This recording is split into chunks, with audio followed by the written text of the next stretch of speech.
దేవునికి స్తోత్రం. హల్లెలూయా. మీ అందరికీ ప్రభు పేరిట వందనాలు. మరణాత ప్రభునందు ప్రియ దేవుని బిడ్డలారా, ఈ ఉదయ కాలంలో దేవుని యొక్క సన్నిధిలో ప్రార్థన చేయుటకు ఈ యొక్క గురువారం, పరిశుద్ధ గురువారం ఆఖరి దినం, ఈ రాత్రి ప్రభువును అప్పగించుకునే సమయము. ఆయన మరి పస్కా పండుగ దినమున ప్రియులరా, దానికి ముందు రాత్రి ఆయన చేసిన క్రియ అంతా కూడా బైబిల్ లేఖనంలో మనకు స్పష్టంగా కనబడుతుంది. దాని నిమిత్తం ప్రార్థన చేద్దాం. ప్రార్థన. పరిశుద్ధుడా, పరిశుద్ధుడా, పరిశుద్ధుడా, ప్రేమామయుడా, కరుణామయుడా, దయగల మా తండ్రి, ప్రేమగల మా రక్షక, వందనాలు, స్తుతులు, స్తోత్రాలు. ఈ పరిశుద్ధమైన గురువారమును దేవా నీవెంతగానో పవిత్రపరుచుకుని మానవుల కొరకు నాయన అప్పగించుకుటకు నీవుగా నీ అంతటి నీవిగా స్వయముగా నువ్వు వెళ్ళి వారి చేతుకు చిక్క శ్రమను పడటకును, శ్రమను భరించుటకును, శ్రమ యొక్క పాపమును జయించుటకు సిద్ధపడినమో తండ్రి, నీ వందనాలు, స్తుతులు, స్తోత్రాలు.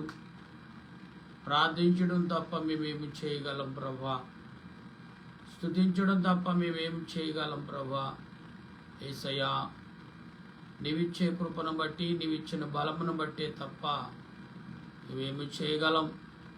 గనుక నీ ఆలోచన క్రియలు, నీ తలంపులు నాకు అందించి నడిపించి బలపరిచి ఆదరించి ఆయుధపరుస్తున్నా ఓ ప్రభువా, నీకు వందనాలు, స్తుతులు, స్తోత్రాలు చెల్లిస్తున్నాం.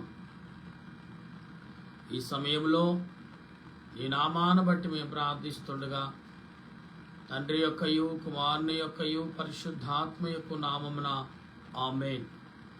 ఓ దేవా, తండ్రిగాను, కుమారుడుగాను, పరిశుద్ధాత్మగాను ప్రత్యక్షమైన ఓ ప్రభువా, నీకు వందనాలు, స్తోత్రాలు చెల్లించుచున్నాను. ఈ ఉదయ కాలంలో నీ నామాను బట్టి నిన్ను స్తుతించుటకు, నిన్ను గణపరచుటకు ఈ పరిశుద్ధమైన గురువారం ఏకవుజావున ఇట్టి భాగ్యం మాకు దయచేసినందుకు వందనాలయ్యా. పరిశుద్ధాత్ముడా, మీ అంతటి మీరే ప్రత్యక్షమై మా మధ్యకు వచ్చుచున్న తండ్రి, నీకు వందనాలు. తండ్రికును, కుమారునికును, పరిశుద్ధాత్మకును ఆది అందును ఇప్పుడును ఎల్లప్పుడును యుగ యుగములు మహిమ మహిమ మహామహిమ ఘనత కీర్తి ప్రభావము ఆయనకే కలుగును గాక. ఆమేన్. దేవా, నువ్వు అనాది వ్యక్తివై ఉన్నావు, నిన్నెవరును కలుగ చేయలేదు, నీ అంతటి నీవే కలిగి ఉన్నావు. గనుక నీకు స్తోత్రములు. దేవా, నీ వెలుగువై ఉన్నావు, అందుచేతనే సూర్య చంద్ర నక్షత్రములకు వెలుగునిచ్చినావు, జీవులలో కండ్లకు వెలుగునిచ్చినావు. గనుక నీకు వందనములు. దేవా, నువ్వు జ్ఞానమై ఉన్నావు, అందుచేతనే దేవదూతలకు, మనుషులకు, జీవరాశులకు జ్ఞానం ఇచ్చున్నావు. అట్టి జ్ఞానం వలన అనేకమైన మర్మములు మాకు కనబడుచున్నవి. కనపడిన తండ్రవు గనుక నీకు మా వందనములు. దేవా, నీవు వెలుగువై ఉన్నావు, అందుచేతనే సూర్య చంద్ర నక్షత్రములు వెలుగునిచ్చినావు, జీవులలో కండ్లకు వెలుగిచ్చినావు. గనుక నీకు వందనములు. దేవా, నువ్వు సుసంతుడు అయినావు, స్వేచ్ఛాపరుడు అయినావు, నీకెవరును సలహా ఈయనక్కర్లేదు, నీ అంతటి నీవే కలిగి ఉన్నావు. గనుక నీకు వందనములు. ఆమేన్. సాతాను సర్పమా, సర్వకార్యములందు శ్రమలతో కూడిన చావు నీకు. నరులను బాధించినప్పుడల్లా రాతలో పడిన శిక్షపై పడి నీకు. ఇఫడేసు నది వద్ద ఉన్న భూతాలు కలిగిన దుర్గతి కలిగిన నీకు.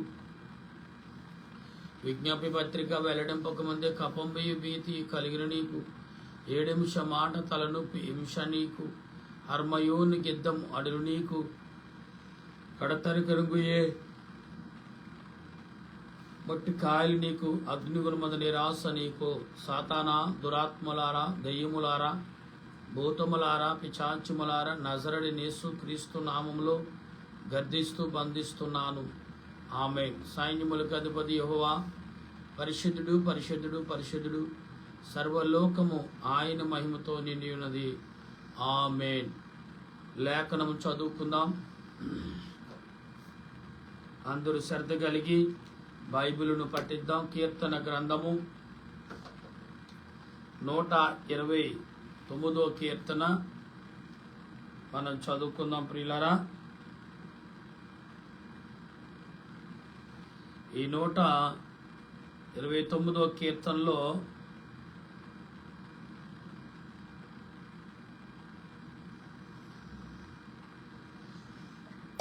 ప్రభు అయిన యేసుక్రీస్తు నీతో నాతో మాట్లాడుచున్నారు అనేది మనం ఎరిగి ఉండాలి. ఈ 129వ కీర్తనలో ప్రభు మాట్లాడుచున్న మాటలను మనం అర్థం చేసుకుందాం.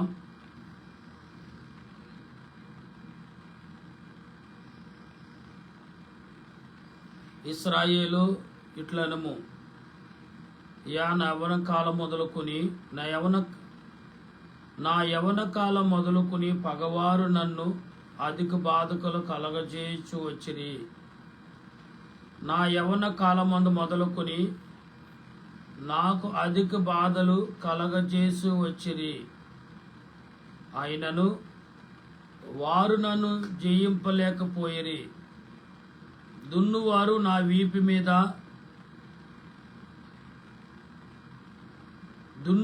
నా ఈపుని చాలగా పొడుగుగా చేసిరి. యెహోవా న్యాయవంతుడు, భక్తిహీనులు కఠిన తాళ్ళును ఆయన తెంపియున్నాడు. సియోను పగవారందరూ సిగ్గుపడి వెనకకు తిప్పబడుదురు గాక.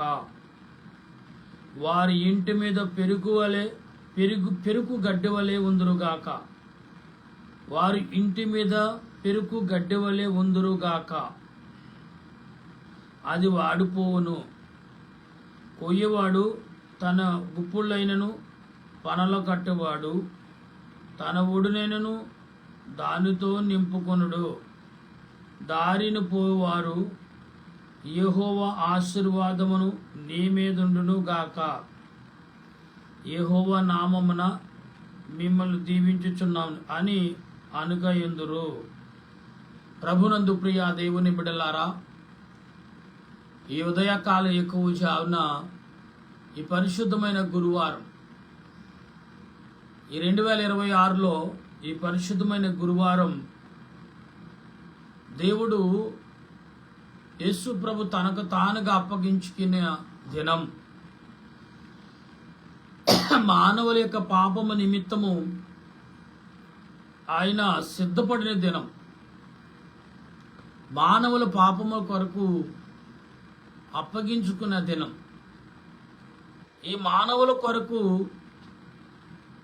ద్రాక్షారక్షమును రక్తముగా మార్చుకుని, అనగా చేదుగా పాపముగా మార్చుకుని తాగిన దినం. అంటే ప్రియులారా, మానవుల యొక్క సాతానుగాడి యొక్క గుంపు కక్కిన విషము పాత్రగా మారింది. అప్పుడు ప్రభు అంటున్నారు గెత్సెమనే తోటలో, తండ్రి ఇది నీ చిత్తమైతే, నా చిత్తము కాదు నీ చిత్తమైతే ఈ గిన్నెను తొలగించు, లేని ఎడల అది సిద్ధించుటకు, అది త్రాగుటకు నాకు శక్తిని దయచేయమని తండ్రిని వేడుకున్నట్టుగా మనం చూస్తున్నాం. ప్రియులారా, ఇది ఎంత కారణము ఏమై అనగా, ఆనాడు ఆదాము చేసిన చిన్న తప్పు ఎలా పెద్ద మూలమే చెల్లించవలసిన సమయము దేవుడు దేవదేవుని కుమారుడిని అప్పగించే సమయము ఇక్కడ కనబడుతుంది. ప్రియులారా, మనిషిని జయించాలి అంటే ఈజీగా జయించొచ్చు. దురాత్మని జయించాలంటే చాలా బలము కావాలంట. ఇది యేసు ప్రభు దైవ కుమారుడే, ఆయన ఈజీగా జయించవచ్చు.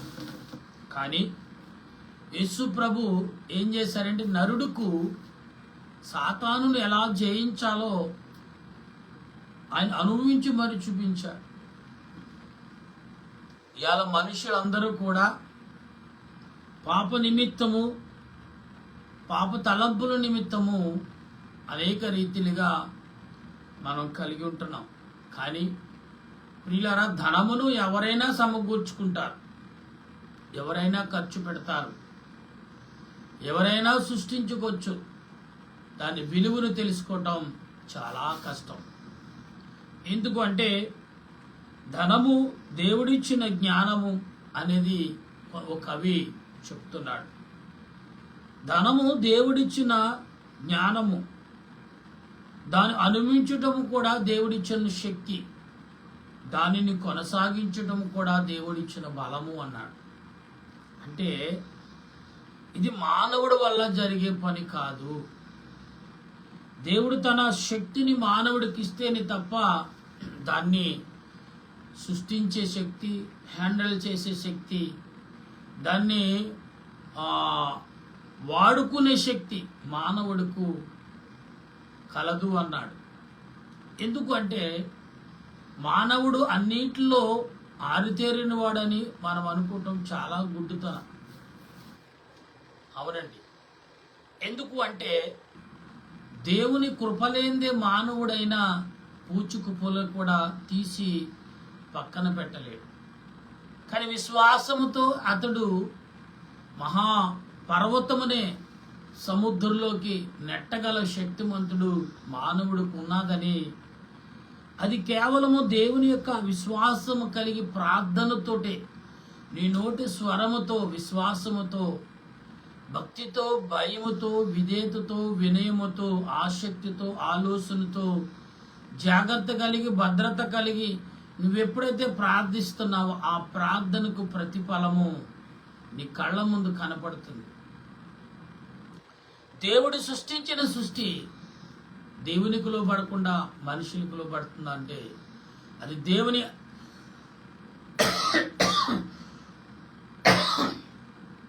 దేవుని ఆత్మతో నింపబడిన మనుషులకు మాత్రమే అది సాధ్యమవుతుంది. అందరికీ కాదు. చాలామంది అనుకుంటున్నారు నేను అది చేస్తాను, ఇది చేస్తాను. ఆల్రెడీ తెలుసు, మీకు చరిత్ర బైబిల్ గ్రంథంలో ఉంది. ఒక దైవజనుడు, ఒక ప్రవక్త కుమారులు వారి పిల్లలు ఏం చేశారు మీ అందరికీ తెలుసు. ప్రియులరా, ఎటువంటిది చేశారో మీ అందరికీ తెలుసు.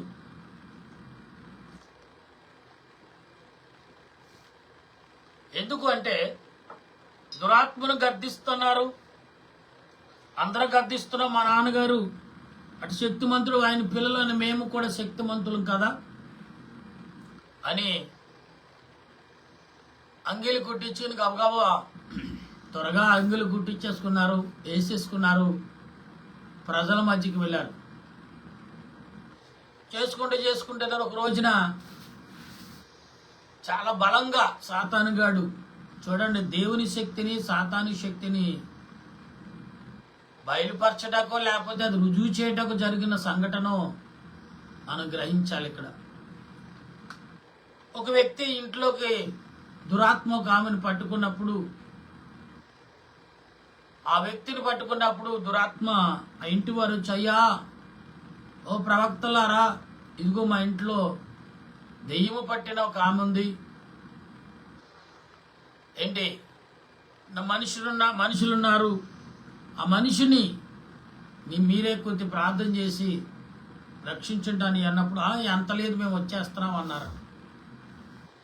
ప్రియులారు, వచ్చారో లేదో ప్రార్థన మొదలు పెట్టారు. వీళ్ళు దేవుని స్తుతించకుండానే, దేవుని ఆరాధించకుండానే, దేవుని గణపరచకుండానే రావటం ఏం చేశారు తెలుసా? ఓ సాతానా, ఏమి విడిచిపెట్టి పొమ్ము అన్నాడట.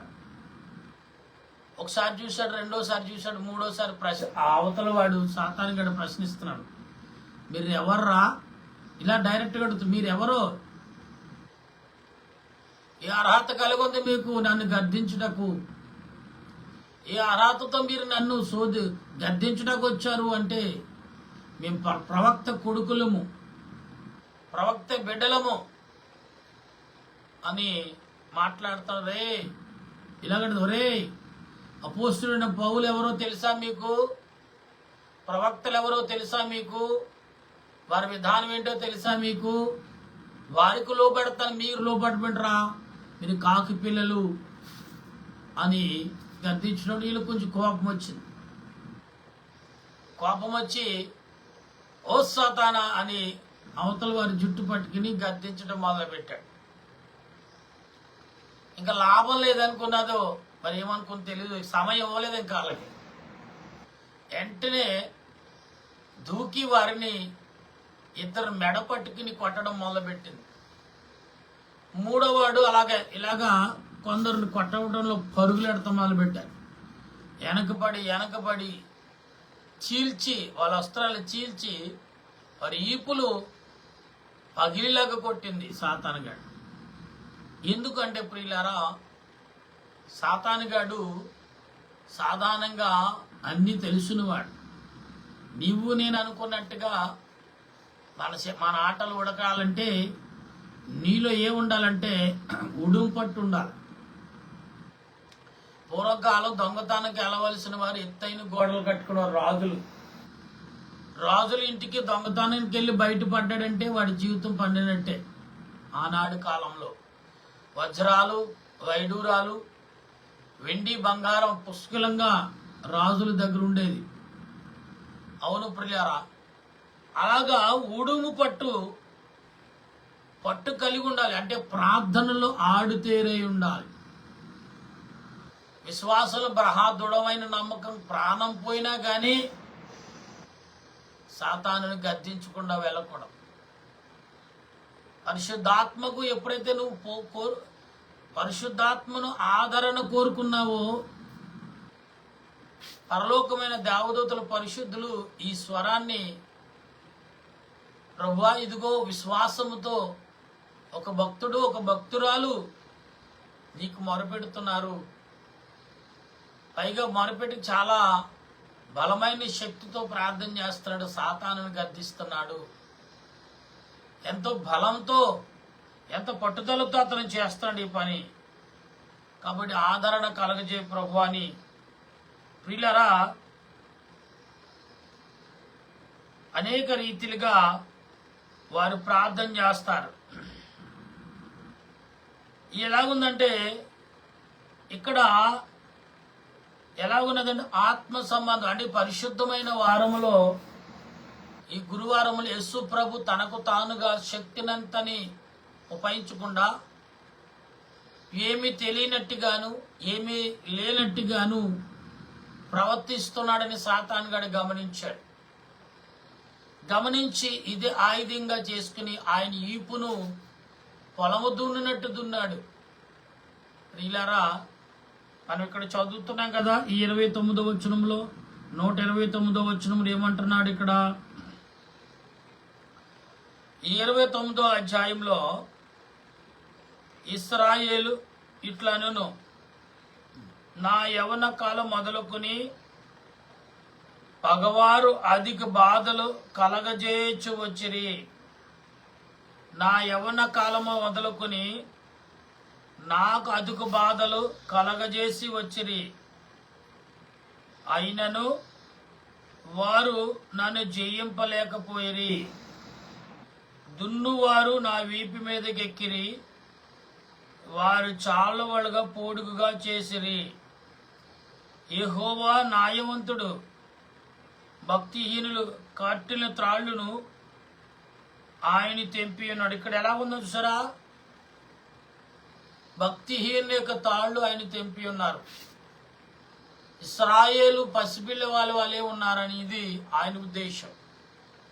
కానీ ఇక్కడ ఈ పరిశుద్ధమైన గురువారం నాడు పరిశుద్ధాత్మ దేవుడు తన ఆత్మను ఏం చేసుకున్నాడు? లేనివాడిగా ఈ రాత్రి కాలంలో ఆయన చేసే గొప్ప కార్యం. పరిశుద్ధాత్మ దేవుడు పరిశుద్ధాత్మకు లోబడి ఎన్నో కార్యాలు చేస్తున్నారు అనేది మనం గమనించాలి. గనుక ఈ సాయంకాల సమయం, ఈ ఉదయకాల ఎక్కువ జాముని సమయంలో మీరు కానీ నేను కానీ ఆత్మ తలంపులు కలిగి లేకపోతే, సాతాను శక్తులు ఈ లోకంలో మనం జయించలేము. ప్రియులారా, 2026 సంవత్సరం ఆల్రెడీ 4వ నెలలోకి 2వ తారీఖులోకి వచ్చేసాం. ఒక రోజు గడిచిపోయింది కూడా. 4వ నెలలో ఒక రోజు కంటుకు కనపడకుండానే వెళ్ళిపోయింది. 2వ రోజు ఉదయకాలం ఉన్నాం. ప్రియులారా, ఈ 2026 4వ నెల 2వ తారీఖున ఈ గురువారం, పరిశుద్ధ గురువారంలో నిన్ను దేవుడు నిలిపాడంటే, ఉంచాడంటే ఏదో కారణం ఉండుంటది. అవును, మనకంటే బలవంతులు, మనకంటే శక్తిమంతులు, మనకంటే ఆరోగ్యవంతులు, మనకంటే ప్రార్థనా పరులు, మనకంటే ఎక్కువగా ఘనముగా బోధించే బోధకులు, ఇలా చెప్పుకుంటే చాలా శక్తిమైన వారు, చాలా బలమైన వారు ఏమయ్యారు? కాలగర్భములో కలిసిపోయారు. కొందరు పరిశుద్ధులుగా కలిసి వెళ్ళారు, కొందరు ఎందుకు వెళ్ళారో తెలియకుండా వెళ్ళిపోతున్నారు. కొందరు సాధిందామని ఈ లోకాన్ని సాధించి సాధించి సాధించి కొందరు ఈ లోకాన్ని విడిచి వెళ్ళిపోయారు. ప్రియులారా, ఇక్కడ Rahul Gandhi bye bye bye bye అన్నట్టుగానే ఉంది పరిస్థితులు. అంటే ఇక్కడ ఆయన అనే మాటలో ఒక గొప్ప నీతి ఉంది. బాయ్ బాయ్ అంటే మరలా తిరిగి వస్తానని అర్థం కదా. ఒక మనిషి ఆనాడు అబ్రహాము ఇషాకు తీసుకుని బలివటానికి వెళ్ళినప్పుడు పనివారితో అంటారు, మేము ఇక్కడనే ఉండండి, మేము పైకి వెళ్ళి ప్రార్థించి బలర్పించి మళ్ళీ తిరిగి వచ్చుదుము అన్నాడు. వస్తానాలకు వచ్చుదుము అన్నాడు. వచ్చుదుము అంటే ఇద్దరని అర్థం. వస్తానంటే ఒక్కడే, వచ్చుదుము అంటే సంఖ్య పెరిగింది. ప్రియులరా, అలాగునే నీవు నేను ఒక్కరుగా ఉన్నామా, ఇద్దరుగా ఉన్నామా, సంఘముగా ఉన్నామా, సంఘ సభ్యులుగా ఉన్నామా, సంఘ గుంపుగా ఉన్నామా? ఒక్కరిని జయించవచ్చు, సంఘాన్ని జయించవచ్చు, కానీ సంఘ గుంపుని జయించడం కష్టం, చాలా కష్టం. ఇలా సంఘంలో ఉన్న విశ్వాసులను సంఘాన్ని జయించడానికి చాలా మంది సిద్ధపడుతున్నారు, కూలగొట్టేస్తున్నారు కూడా. కానీ సంఘ గుంపును మాత్రం జయించడం కష్టం. ఇక్కడ 3 విధానాలు ఉన్నాయి. 1 సంఘం, 2 సంఘం యొక్క విశ్వాసులు, 2 3 గుంపు అండి. ఈ గుంపు అరిస్తేనే అరుపులకే చాలా మంది చచ్చిపోతారు, అంత గట్టిగా అరుస్తారు వీళ్ళు. చూడండి, యేసు ప్రభుని సిలువేటకు హేరోదు రాజు, కైఫా వీళ్ళందరూ కూడా చెవులు మూసుకున్నారండి అరుపులు వినలేక. బైబిల్ చరిత్ర చెప్తుంది. ఈ శబ్దం అంట పరలోకములు దేవదూతలు కూడా చెవులు గింగిరమన్నాయంట. ఎవరి శబ్దం విని? మానవుల యొక్క శబ్దం. అంటే ఈ సాతానుగాడు వారి స్వరాన్ని నార్మల్ కాకుండా మరి 10 రెట్లు ఎక్కువ చేశాడంట. కొందరికి అరుపులు వినలేక చెవులంట రక్తం కారిందంట. అప్పట్లో యేసు ప్రభుని వీడిని సిలువేయండి అని అరిచిన అరుపులు. ప్రియులారా, యేసు ప్రభు సిలువేసి అయిపోయిన తర్వాత కొందరు చెవులు వినపడడం మానేసినాయి అంట. అవును, కొందరు హాస్పిటల్కి వెళ్ళారంట. అయ్యా మా చెవులు వినపట్లేదంటే అప్పుడు డాక్టర్లు అన్నారు, మీరు యేసు ప్రభుని సిలువేయమన్నప్పుడు అరుపులకే కదా మీ చెవుడుగా మారిపోయినాయి అని ప్రశ్నించేవారండి డాక్టర్లు. అప్పుడు వీరికి మెలకు వచ్చిందంట. ఎవరికి? అరిచిన వాళ్ళకి ఆ చెవులు మందము. ఎప్పుడైతే మీరు యేసు కొరకు అన్నారో ఆ చెవులు మూయబడిన చెవులు కూడా తెరుచుకున్నాయంట. వైద్యుడి చేత ఎవరైనా పక్క వాళ్ళ చేత పలికినప్పుడు అంటే ఈ స్వరమే నీకు కార్యం చేస్తుంది. ఆయనను చంపాలని అరిచిన వ్యక్తిని కూడా దేవుడు కాపాడాడు. నా ప్రేమైన దేవుని బిడ్డలారా, దేవునికి లోకములు ఎవరు శత్రువులు కాదండి అసలే. బై మిస్టేక్ సాతానుగాడు కూడా కాదు, మిత్రుడుగానే చూశాడు. అందుకు కాబట్టి ఎక్కడ కొండ మీద ప్రార్థన, ఆయన ఎడారులో ఒంటరిగా ప్రార్థన చేసినప్పుడు అక్కడ మొదలుకొని సిలువ వరకు కూడా వెంట పెట్టుకుని వచ్చాడు సాతాను గాడిని. ఎక్కడ విడిచిపెట్ల. యేసు ప్రభు దెయ్యం పట్టిన వాడి దగ్గరికి వెళ్ళినప్పుడు, ఏంటి మమ్మల్ని వెళ్ళగొట్టడానికి వచ్చావా? మా సమయం ఇంకా రాలేదు కదా, ఎందుకు మమ్మల్ని శోధించడానికి వచ్చావంటే, ఊరకనే ఉండు అన్నాడు దేవుడు. మాట్లాడుకుండు అన్నాడు. ఉండలేక మొత్తుకుంటున్నాయని అదిగో ఆ పందుల గుంపులోకి వెళ్ళిపోయి జీవించండి అని చెప్పాడు. పిల్లరా, మనిషి చూడ సాతాను యొక్క శక్తి ఎంత గొప్పదో, ఎంత బలమైనదో ఆ పందులను గుంపులోకి రుజువు చేశాడు దేవుడు.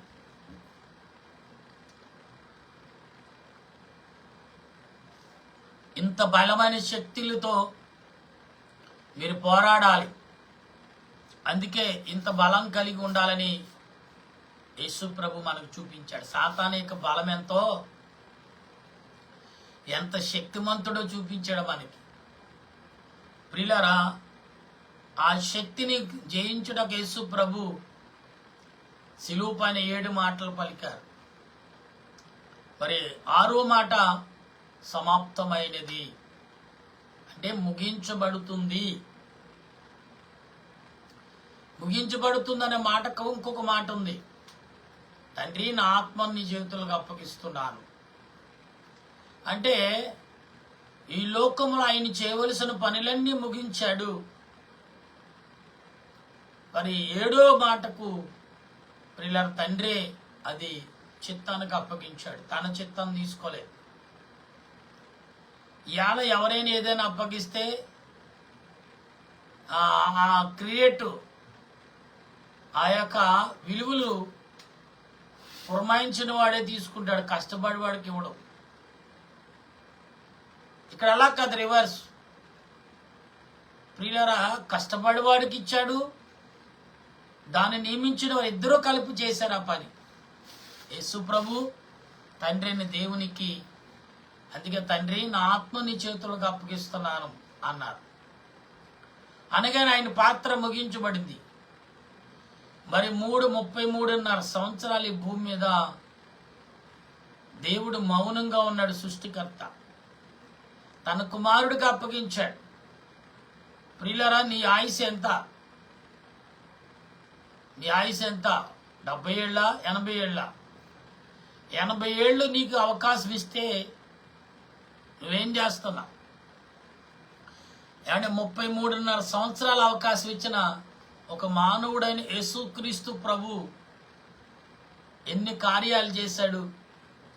మరి మనం ఎన్ని కార్యాలు చేస్తున్నాం? దేవుని రూపము కలిగి, దేవుని జ్ఞానము కలిగి, దేవుని మరి ఆలోచన క్రియలు కలిగిన మనం ఎన్ని చేస్తున్నాం? ఆయన మట్టుకు కొన్ని విషయాలు చూసుకుంటే మనకు బాగా అర్థమైన విషయాలు. మొదట సాతానుని గద్దించాడు, తర్వాత ప్రియులారా బోధించాడు, అనేకులని రక్షించాడు, సముద్రాన్ని గద్దించాడు, సాతాను యొక్క గుంపుని కూడా గద్దించాడు. ఇలాగా శాస్త్రుల్ని, పండితుల్ని, జ్ఞానవంతుల్ని అందరిని కూడా కొన్ని రీతిలుగా సరిచేశాడు. ఎన్నో పనులు చేశాడు. మనం ఏం చేస్తున్నాం?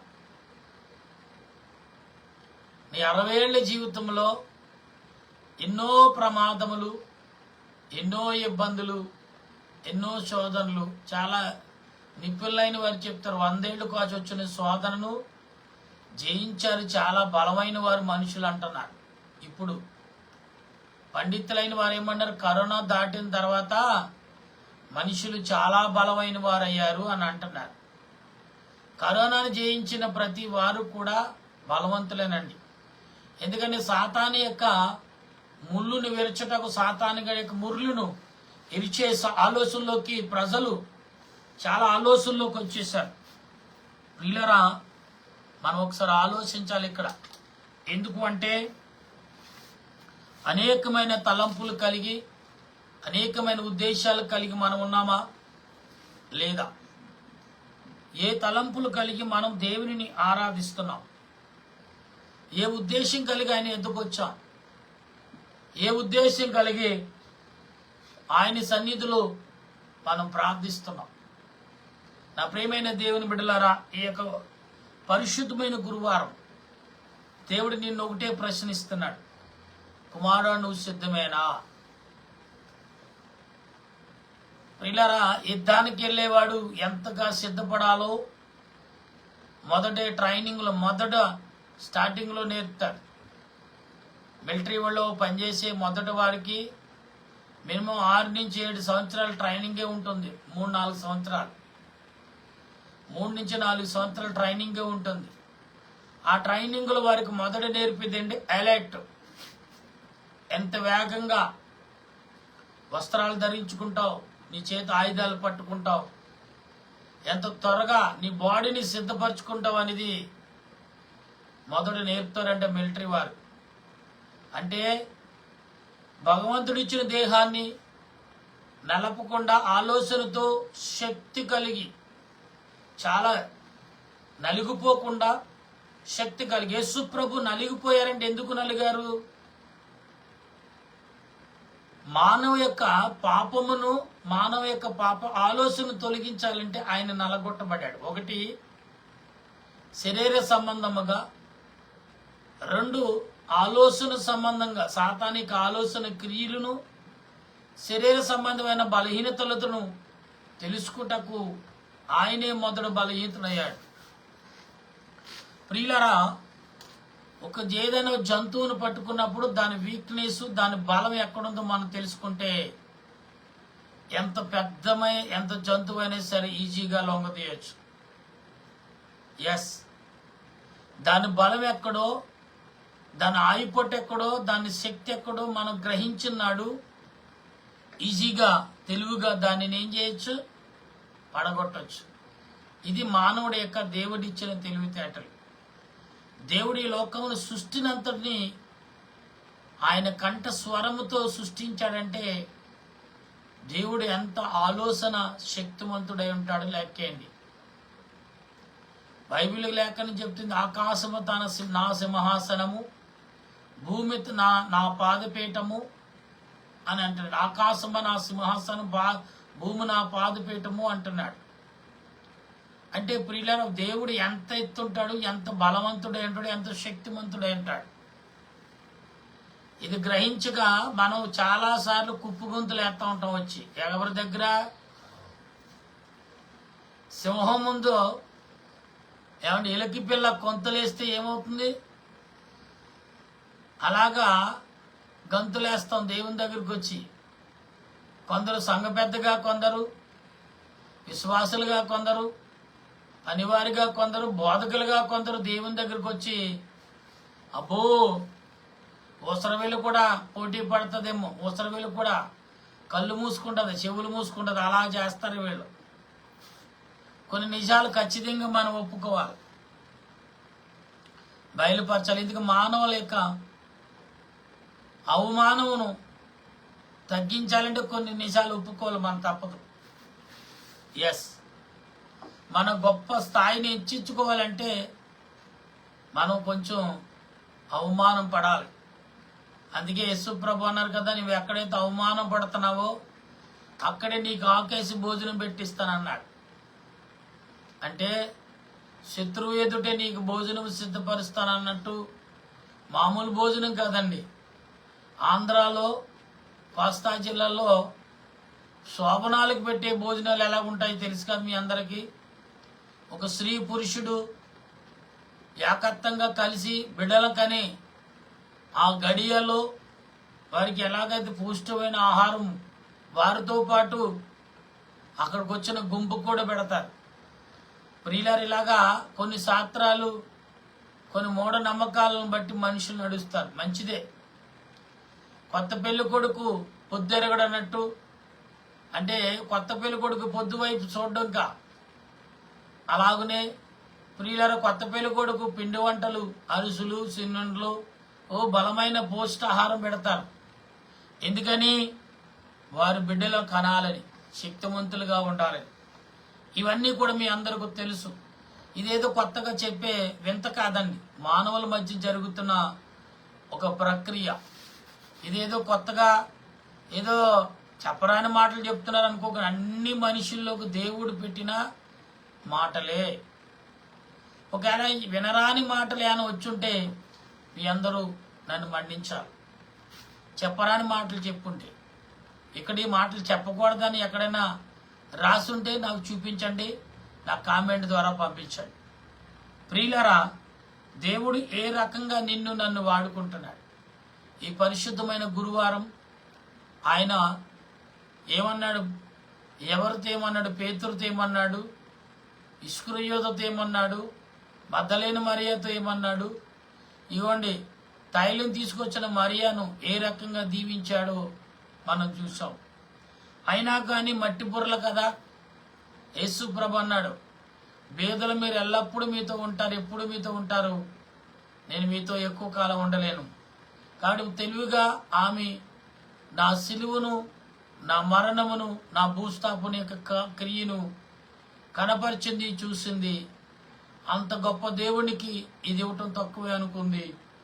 కనుక ఆమె అత్తరు తీసి నా కాళ్ళకు పూసి తన ఇంట్లో తల వెంట్రుకలతో నాకు పూసింది. అంటే ఆమె అవమానపడినా పర్లేదు, ఆ దేవునికి ఘనత చెరగాలి అనే రీతిలో చేసిందని లేఖనంలో చెప్తుంది. ప్రియులారా, క్రైస్తవులే కావక్కర్లేదండి.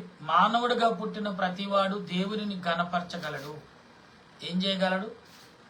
మానవుగా పుట్టిన ప్రతివాడు దేవునిని ఘనపరచగలడు. ఎలాగూ అంటే స్తుతుల ద్వారా, ప్రార్థన ద్వారా, విజ్ఞాపన ద్వారా. అతను క్రైస్తవుడు అవ్వక్కర్లా, అన్యుడని. అందుకనే ఏ మతాన్ని కానీ, ఏ కులాన్ని కానీ, ఏ మనిషిని కానీ దూషించవద్దు, ద్వేషించవద్దు అని బైబిల్ మిషన్ యొక్క మూలవాక్యం. తర్వాత మూలవాక్యం ఏంటంటే తెలుసా? ఆయన మీతో చెప్పింది చేయడి. తెలియని విషయాలు దేవుని అడుగు తెలుసుకుండి, మనుషులు అడగొద్దన్నారు. బైబిల్ మిషన్ సిద్ధాంతం, దేవదాసయ్య గారు చెప్పిన సిద్ధాంతం అంటే మీరు ప్రభువుని అడగండి, మనుషులను అడగండి.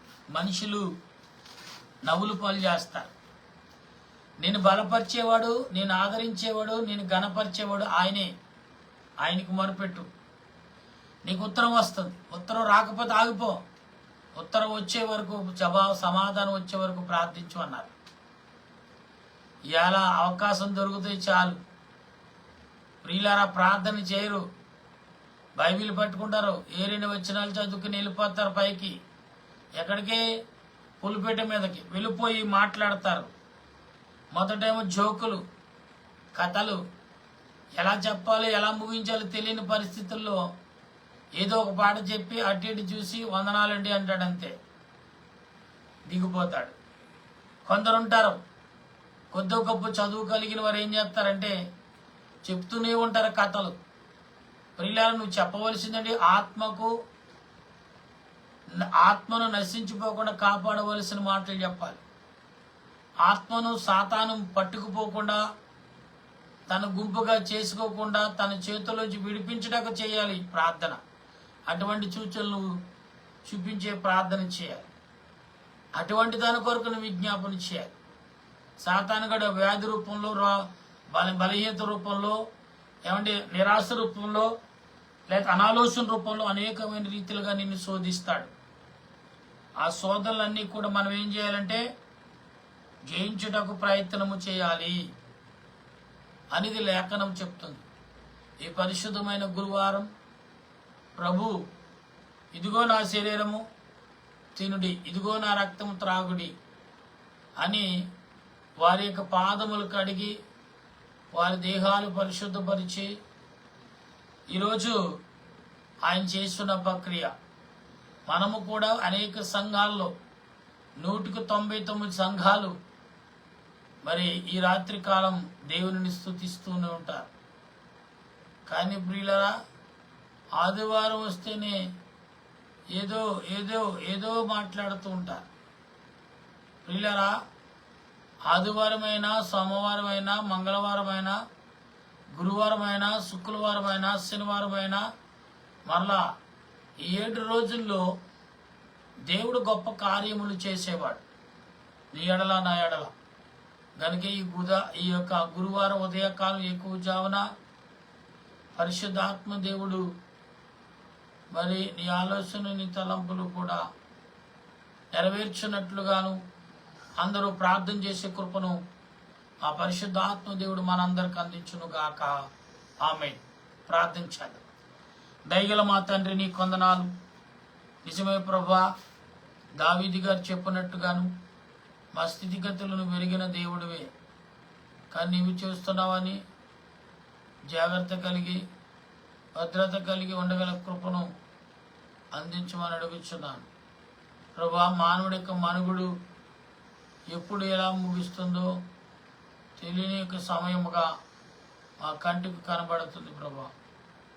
అయితే నాయన నీ ఆలోచన క్రియలు నీ తలంపులు కూడా మాకు దయచేయమని నడిపించమని నీ ఆలోచనతో కలగజేయమని తండ్రి అయిన దేవుని ప్రేమ ప్రభు అయిన యేసుక్రీస్తు యొక్క దయ సహాయం ప్రభా ఈనాడు నాతో పాటు ఏకీవించిన బిడ్డలకును ఏకీవించబోతున్న బిడ్డలందరికీ దయచేయండి.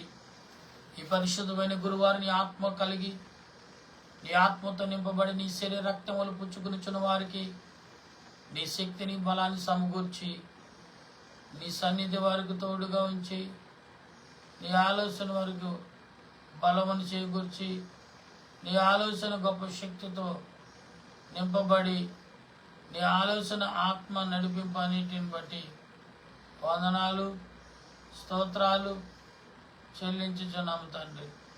ఓ దేవా, ఈ గురువారములో ఇదిగో ప్రభా నాయన నీ ఎడల మేము విశ్వాసం భక్తి కలిగి నీ రక్తమాంసాలు పంచుకునే వ్యక్తులుగా నీ బిడలుగా ముద్రించబడి మా యొక్క జీవితాలకు ప్రింట్ చేయించిన ఓ ప్రభువా నీ కొందనాలు స్తోత్రాలు చెల్లిస్తూ నీ ఆత్మ నడిపింపును బట్టి కదా నీ ఆలోచన వచ్చినది.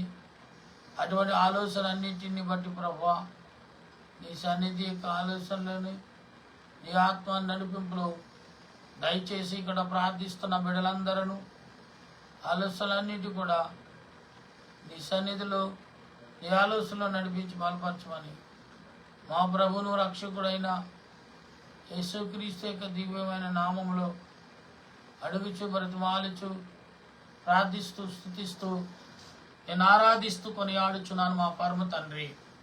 ఆమేన్. పరలోక మా పరమ తండ్రి నామను పరిశుద్ధపరచును గాక.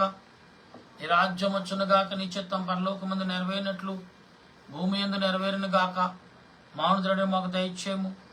మళ్ళీ ప్రార్థన చేసిన వారికి క్షమించిన ప్రకారం మా ప్రార్థన క్షమించము. శోధనగా కింద తప్పించము. రాజ్యము శక్తి మహిమ నిరంతరం నీవన్నావు తండ్రి. ఆమేన్. ఈ శ్రద్ధమే జయము అపాధికులేం ప్రభు. ఈ శ్రద్ధమే జయం అపాధికులేం ప్రభు. సంపూర్ణ విజయం అపాధికంతక నాశనం. హల్లెలూయా హల్లెలూయా. స్తోత్రం స్తోత్రం. ఆమేన్ ఆమేన్ ఆమేన్. మన తండ్రి అయిన దేవుని ప్రేమ, త్రియేక దేవుని కృప, పరిశుద్ధాత్మిక అన్యక జీవితం ఇప్పుడు ఎల్లప్పుడూ సదా మనకు తోడై ముందుకు నడిపించును గాక. ఆమేన్ ఆమేన్ ఆమేన్. మీ అందరికీ వందనాలు. మరణాతా.